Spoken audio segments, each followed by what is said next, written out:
பாலத்தீனம் காசாவில் இனப்படுகொலை பயங்கரவாத செயலில் ஈடுபடும் இஸ்ரேலை கண்டித்து சட்டமன்ற உறுப்பினர் அப்துல் சமத் தலைமையில் போராட்டம்.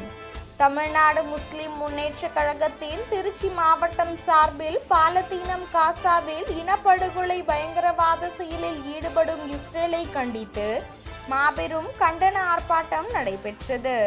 மாவட்ட தலைவர்கள் பைஸ் அகமது, முகமது ராஜா ஆகியோர் தலைமை தாங்கினர். தமுமுக மாவட்ட செயலாளர்கள் இப்ராஹிம் ஷா, இலியாஸ், மாமக மாவட்ட செயலாளர்கள் இப்ராஹிம், அஸ்ரப் அலி ஆகியோர் முன்னிலை வகித்தனர்.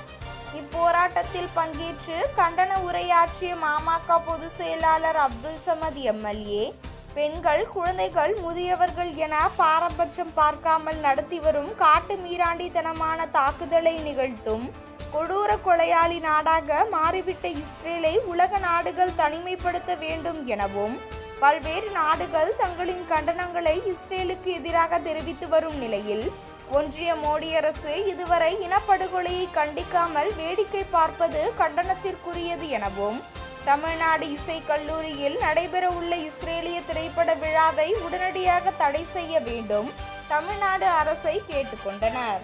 முஸ்லிம் மகளிர் பேரவை மாநில பொருளாளர் ஷான்ராணி ஆலிமா, ஐபிபி மாநில துணை செயலாளர் முகமது ரஃபீக், எஸ்எம்ஐ மாநில துணை செயலாளர் அப்பீஸ் கான் ஆகியோர் இஸ்ரேலுக்கு எதிரான கண்டன கோஷங்களை எழுப்பினர். மாவட்ட பொருளாளர்கள் ஹுமாயூன் கபீர், காஜா மைதீன், தலைமை செயற்குழு உறுப்பினர் சபீர்கான் மற்றும் மண்டல செயலாளர்கள், மாவட்ட துணைத் தலைவர்கள், துணை செயலாளர்கள், அணிகளின் நிர்வாகிகள், மகளிர் பேரவை நிர்வாகிகள், ஜமாத்தார்கள், சமூக நல ஆர்வலர்கள் உள்ளிட்ட ஏராளமானோர் ஆர்ப்பாட்டத்தில் பங்கேற்றனர்.